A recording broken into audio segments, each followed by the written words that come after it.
in crisis.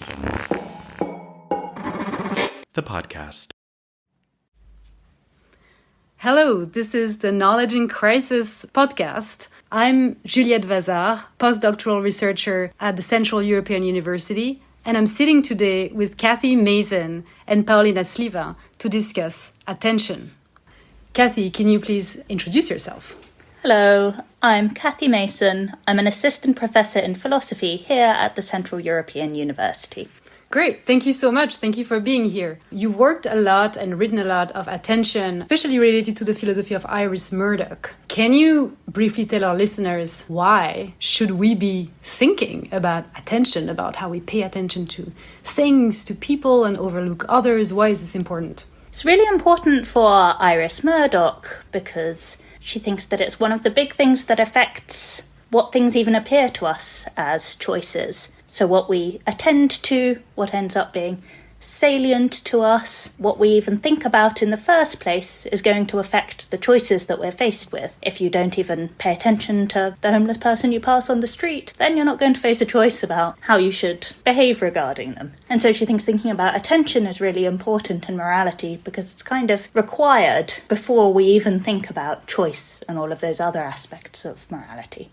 So she seems to be thinking about it very much as related to actions and particularly to what comes to us as being live options for how to act. Are they even ways in which our attention is important even before we're considering different paths of action? Does it have, this seems to have this broader impact on what we even notice as existing, even if we're not necessarily motivated to act upon it? Yes, exactly. That's exactly right. She thinks it's really going to have this kind of knock-on effect on action, but that's because primarily what it's going to affect is what we see in the first place and perhaps how we see those things. So if you just don't notice the homeless person at all, well, that's of course going to have a knock-on effect on how you act, but it might matter that you notice them and that you notice them in a particular way, that whether you see them as an inconvenience or whether you see them as someone who's having a really difficult life, for instance. So what you pay attention to there is going to really affect your whole worldview and your epistemic situation, what you know about what you can see in the first place. Yeah, how you see the world and what exists within it. The fact that there are, for example, homeless persons to begin with, and then comes the question of what to do about it. Yeah, exactly.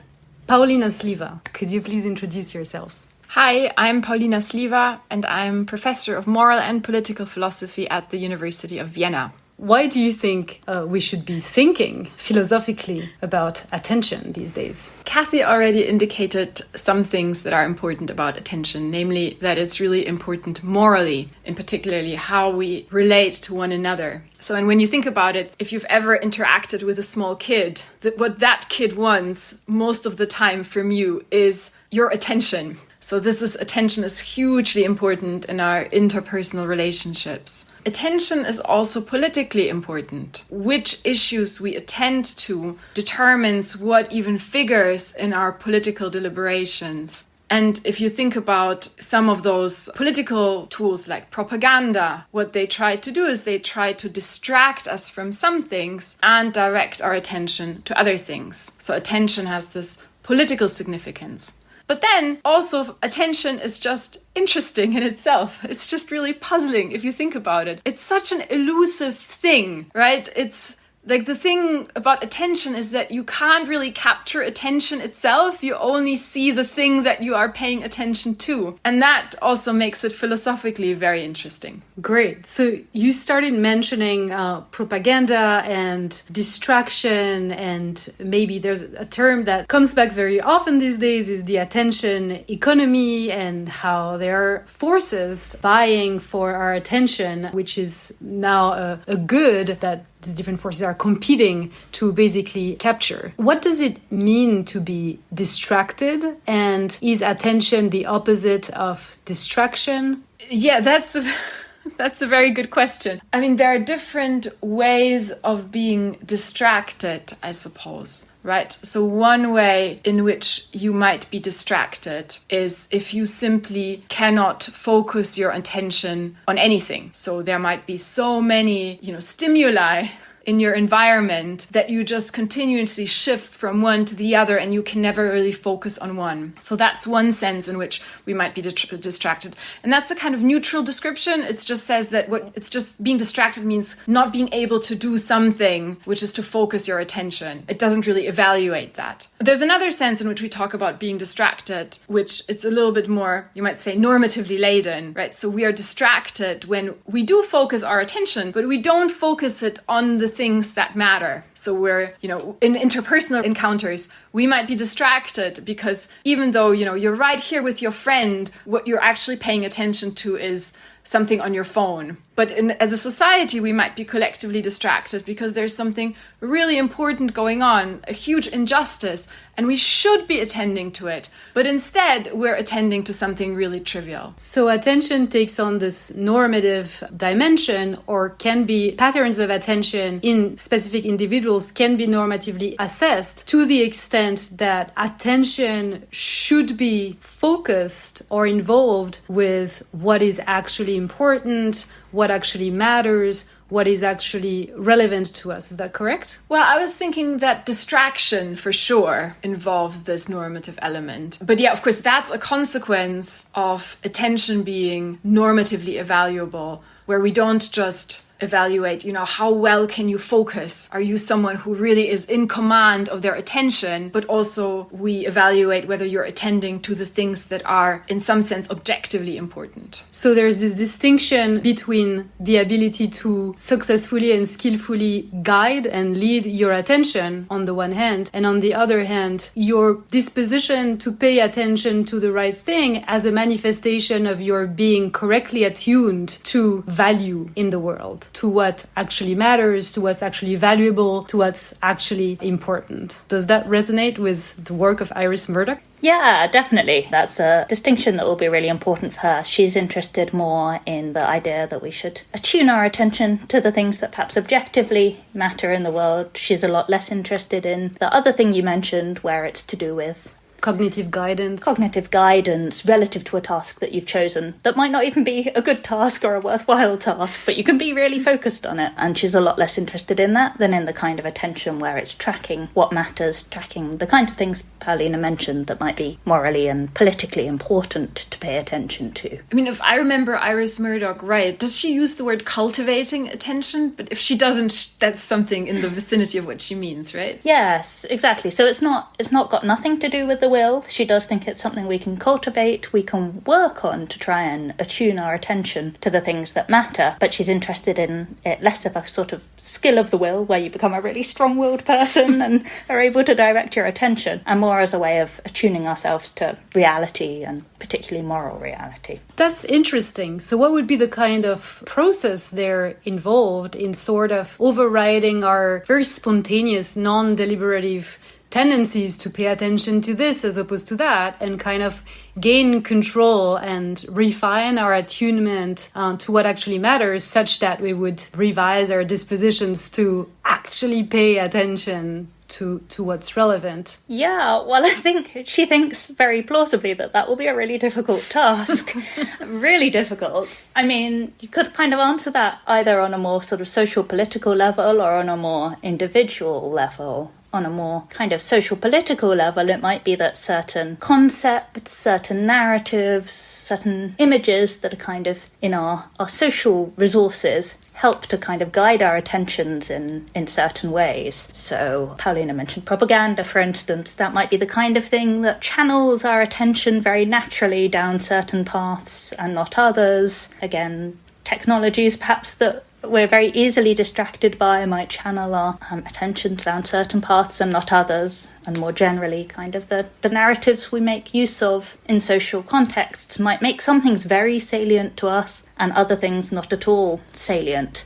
So changing those narratives and concepts that we use would be a way of doing that at a broader social political level. On an individual level, though, that's not something you can achieve on your own. And maybe they're just questions of self-reflection and really working out what is it that I am noticing, what is it that I'm failing to notice, or that other people are getting upset with me in those interpersonal situations because I'm not picking up when they're hurt or upset by what I'm saying, or I'm only noticing when it's too late that I've really annoyed them, and so on. And kind of reflecting on that and really making an effort to direct your attention towards those things will be the only way. But that's, of course, not an easy task. No, but surely we can agree that normatively assessing someone's patterns of attention and maybe blaming them or criticizing them for the patterns of attention assumes that this person has some kind of control, at least in theory, some kind of responsibility based on her control and her ability, at least in theory, to voluntarily kind of shift those patterns. Yes, and I mean, in fact, Iris Murdoch has this really lovely example of someone who deliberately shifts her attentional patterns. So that's this famous example of a mother-in-law and her daughter-in-law who, so the daughter-in-law is, as the mother-in-law initially describes it, a simple girl. The mother-in-law believes her son has married beneath him. She finds her loud and obnoxious, and she dislikes her accent in a way which suggests that the accent is lower class. And then M has this sudden revelation where she thinks, well, you know, I'm quite prejudiced. I'm certainly quite close-minded. And then she suggests maybe I should look again. And then as she looks again, she discovers that her daughter-in-law is not really loud, but joyful and delightfully youthful. And she discovers that she has all these traits that she didn't see before. And I think that's really interesting because M clearly did something that ended up in this wholesale shift on how she thought about her daughter-in-law. And she did this by, first of all, directing her attention away from certain aspects of D that were previously really dominating it, right? So before that, it's like her attention was really guided by certain social norms and expectations that D was not conforming to. So her attention was drawn to the accent and to the way D was dressing and to the way that she was maybe being loud. And she suspends that. And that allows her to notice new things about D and also finding new ways of describing D, which then in turn helped her notice again newer things about her. So it's this slow process, and it's not something that you can just like with a mental click switch on or switch off, but it's very much shaped by, as Cathy said, the concepts that you use to describe someone, which norms which norms you think of when you try to describe their behavior. All of that is wrapped up in how we direct our attention. So it's not only what we pay attention to, which objects, which people we view as worth listening to or taking into account. But the normative assessment of attentional patterns also concerns which aspects of this one situation, this one interaction, this one person are salient to us. There could be a multitude of perspectives that we take on persons, on given interactions, and we have some power, or maybe that's one of your arguments in your recent work on perspectives in changing through this arduous process which aspects become salient, and that, I imagine, in turn has impacts on the kind of attitudes we take, the kind of emotions we react to towards this person. I imagine, you know, the mother-in-law or the mother-in-law viewing coming to develop maybe empathy towards this young woman in a way that she hadn't been able to access before. Yeah, and not just empathy, but I think in some sense, when her perception of D was guided by these social norms, in some sense, she wasn't really attuned to the personality of D at all. right? She saw her as a member of a particular class who had married into this upper class family. So all of her behaviors and her traits were only perceived through this lens. And it's only after she shed that and she directed her attention to Dee's personal characteristics that she kind of perceived Dee's personality, and that maybe she became interested in, well, what does Dee actually think? You know, what does she like? What does she enjoy doing? So there were I think there was a sense in which a certain personal relationship just wasn't possible on the Dee as daughter-in-law perspective that became possible once she shifted away from that. That might be a helpful way to think about lots of prejudices and stereotypes and so on in general, that this provides a nice model for, that they're kind of distracting our attention away from the individuals that the stereotypes concern, sort of preventing us from having real interpersonal relationships with them, because instead it kind of directs our attention towards that socially relevant feature, things like class and race and gender, and away from other features of people as individuals. And in that way it seems really troubling for interpersonal life, this shaping of our attention. Yeah, and not just the interpersonal, but sometimes you might fail to perceive, or what might get demoted in your attention are their like professional capacities. So I have elderly relatives who, for example, whenever they talk about any woman in a professional role, like she was a judge or she was a doctor, they will never fail to mention what she looked like and whether she was pretty. That's kind of strange, right? You're interacting with a doctor, and yet somehow the norms of beauty are salient enough that you cannot help but notice that. But because attention is a competitive process, it's difficult to pay attention to all the things. So if you pay attention to some things, it means that you fail to pay attention to others. So it means if you noticed her being pretty, well, that means you probably didn't notice some other things that might have been relevant, perhaps even to your own ends, because it's important to assess whether she was also a competent doctor, but also things that are important to her, presumably. She cares about being perceived as a competent professional and maybe does not care about your aesthetic assessment. So because of this contrastive nature of attention, that when we pay attention to one aspect or one thing, we necessarily, due to our limited capacities, overlook many others. That's where a lot of the fault lies, and where a lot of the social norms create associations that almost act as filters whereby we're going. So it's not only we focus our attention on, but they act as filters that prevent us from noticing all these other aspects because of the contrastive nature of attention. Yeah, and you notice that, maybe we're not all native speakers here, right? So, and sometimes when people get so engrossed in trying to place your accent, for example, that they aren't really paying attention to what you're saying. So that's one example of where if the attention goes towards decoding the accent, that comes at the expense of content. And that happens with respect to lots of other things.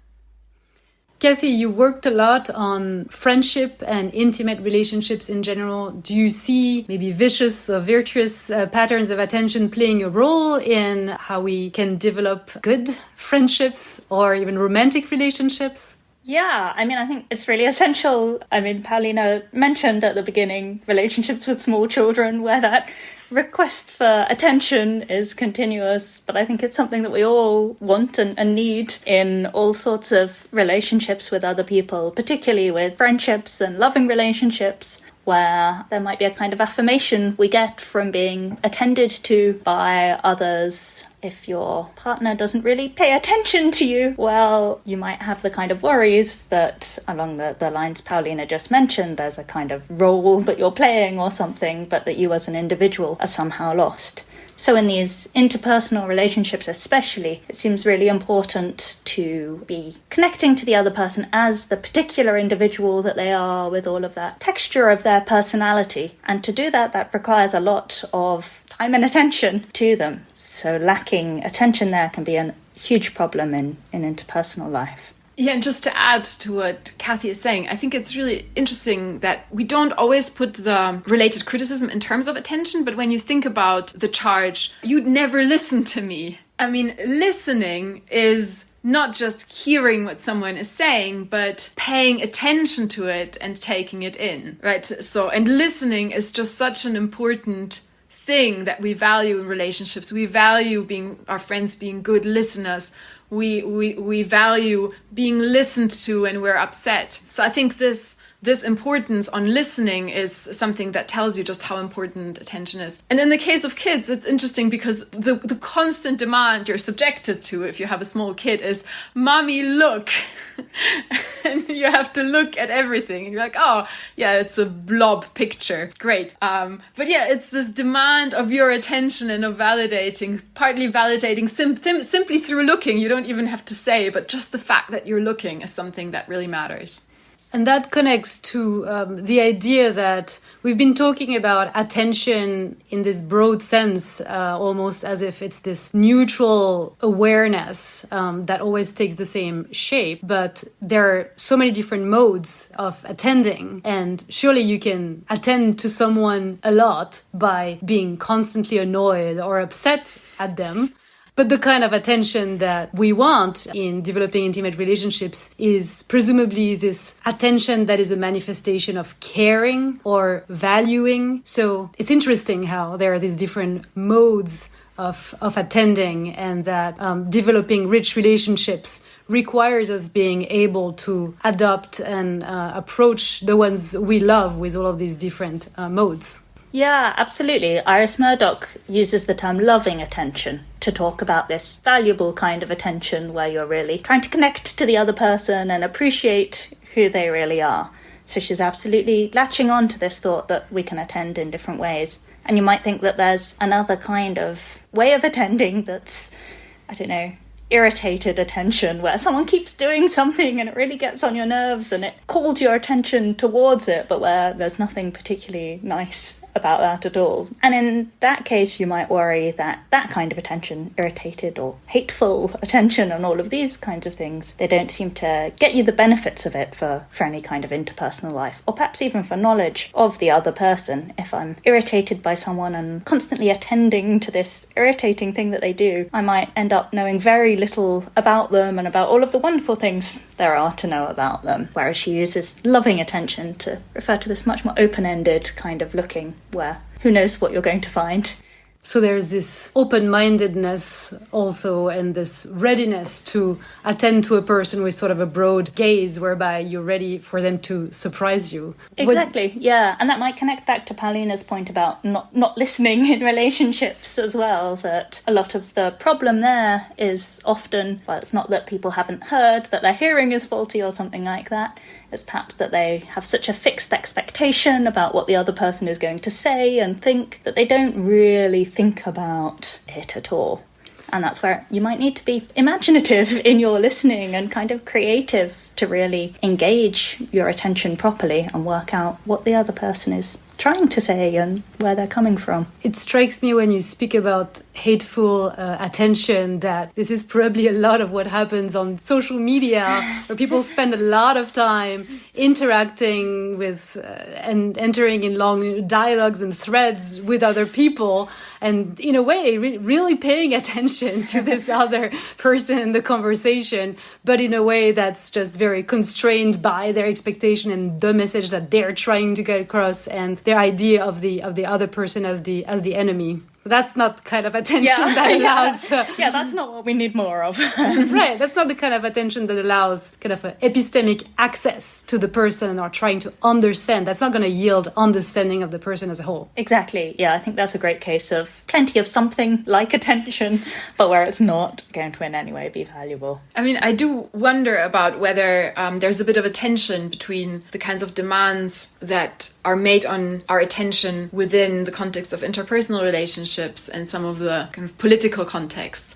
Because you might think, while being irritated by someone's bad habits or perhaps even moral flaws can be problematic because you're distracted from their good qualities, there does seem to be a lot of value in attending to moral flaws and indignities and injustices in the political sphere. And it would be very bad if we only paid attention to the good things, right? You only paid attention to the things that were working, but you weren't irritated by the things that are obviously unjust or not working. So there seems to be a tricky balance here, because you might think it's without this attention to misdeeds or to injustice, you can't have political action. That seems to suggest to me that having a virtuous pattern of attention requires constant practice of humility and self-reflection, because we are all necessarily, by definition, biased in the sense that we're conditioned to pay attention to certain candidates and their good deeds and certain other candidates and their bad deeds. And this is sort of in our nature, given the preferences that we have. So do you think virtuous attention is necessarily sort of this effortful process of constant self-reflection?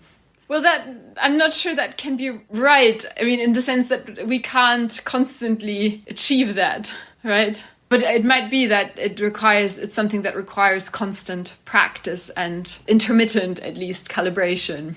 Yeah, it might be that it also requires something like humility in being able to recognize that what seems obvious to you at one point, it seems obvious to the mother-in-law initially that the daughter-in-law is just vulgar and obnoxious, and a willingness to change your mind on those things might be important. So would you then say that becoming regularly curious about our patterns of attention would be a way for all of us, including our listeners, to develop more virtuous patterns of attention? Yeah, certainly interrogating our patterns of attention is a way of becoming better at attending. Yeah. Definitely. Yeah, it's something that we don't normally even notice. And so just becoming aware of those seems like a big step forward. Great. Thank you so much for the discussion. Thank you. Thank you.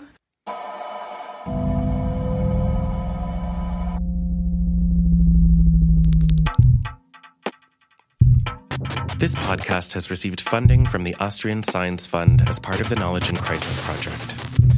We're a collaboration of more than 50 philosophers at the University of Graz, the University of Salzburg, the University of Vienna, and are led by Central European University. For more information about our research and details about upcoming public events, visit www.knowledgeincrisis.com. You can also find us on most social media platforms at Knowledge Crisis. Thanks for listening, and stay tuned for our next episode.